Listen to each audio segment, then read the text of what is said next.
அத்தனை லட்சம் கொடுக்கப்பட்டது, இத்தனை லட்சம் கொடுக்க போறோம்னு சொல்லி பரவிக்கிட்டு இருந்தது எல்லாமே பொய் அப்படிங்கிறது இன்று அரசு தரப்புல வந்து சப்மிட் பண்ண சப்மிஷன்ல தெரிய வந்துருச்சு. இதே தமிழக அரசு கள்ளக்குறிச்சியில் நடந்த சம்பவத்துக்கு 10 லட்சம் ரூபாய் தூக்கி கொடுத்தாங்க.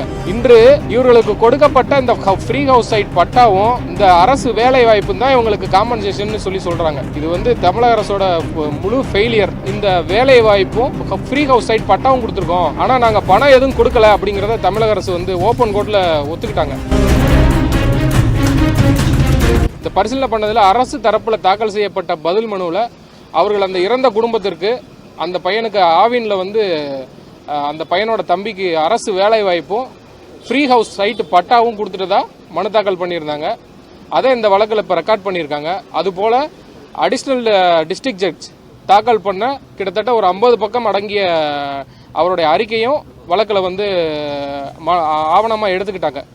இதில் அரசு தரப்பில் இன்னைக்கு சொன்ன முக்கியமான கருத்து என்னன்னா, நாங்கள் இவங்களுக்கு வந்து காம்பன்சேஷனாக தான் இந்த வேலை வாய்ப்பும் அது மட்டும் இல்லாமல் இந்த ஃப்ரீ ஹவுஸ் சைட் பட்டாவும் கொடுத்துருக்கோம், ஆனால் நாங்கள் பணம் எதுவும் கொடுக்கல அப்படிங்கிறத தமிழக அரசு வந்து ஓப்பன் கோர்ட்டில் ஒத்துக்கிட்டாங்க.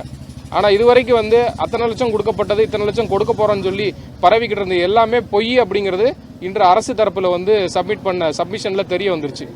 அதனால வழக்கு வந்து இதே தமிழக அரசு கள்ளக்குறிச்சியில் நடந்த சம்பவத்துக்கு 10 லட்சம் ரூபாய் தூக்கி கொடுத்தாங்க.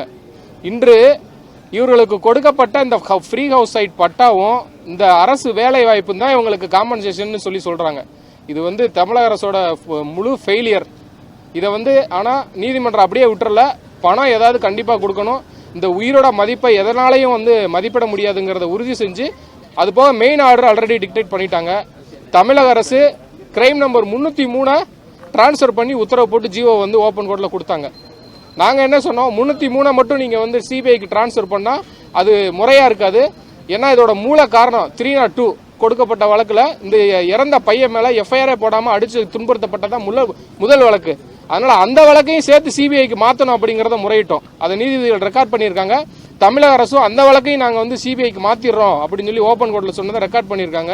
மேலும் உச்சநீதிமன்ற உத்தரவு போன்ற உத்தரவுகளை ரெக்கார்ட் பண்ணி இப்போ சிபிஐக்கு மாற்றினதை உயர்நீதிமன்றமும் கன்ஃபார்ம் பண்ணியிருக்கு. 20/8/2025 தேதிக்குள்ள சிபிஐ இந்த இன்வெஸ்டிகேஷனை முடிச்சு சார்ஜ் ஷீட்டை கன்சர்ன் கோர்ட்டில் ஃபைல் பண்ணணும்னு சொல்லியிருக்காங்க. இப்போ இங்கே ரிஜிஸ்டார்ட்ட இருக்கக்கூடிய ஃபைல்ஸு, அது போக சுந்தர் ஜலால் அந்த டிஸ்ட்ரிக்ட் ஜட்ஜ் அவர்களிடம் இருக்கிற ஃபைல் எல்லாத்தையும் சிபிஐ வந்து உடனடியாக பெற்றுக்கிட்டு விசாரணையை துரிதப்படுத்தி இந்த விசாரணையை விரைவில் முடிக்கணும்னு இருக்காங்க. வழக்கை முடிச்சு வைக்கல. இந்த வழக்கை இந்த நீதிமன்றம் கண்டினியூவா மானிட்டர் பண்ண போகுது அப்படிங்கறத சொல்லியிருக்காங்க. அதனால 20/8/2026 அவங்க வந்து இந்த விசாரணையை முடிச்சு சார்ஜ் ஷீட் ஃபைல்ட் ஆயிருச்சு அப்படின்னா அடுத்த கட்டமா நீதிமன்றத்தின் மூலம் வந்து குற்றவாளிகள் வந்து தொடர்ச்சியாக கண்காணிக்கப்பட்டு அவர்களுக்கு தண்டனை பெற்றுக் கொடுக்கப்படுங்கிறது வந்து இன்றைய உத்தரவு.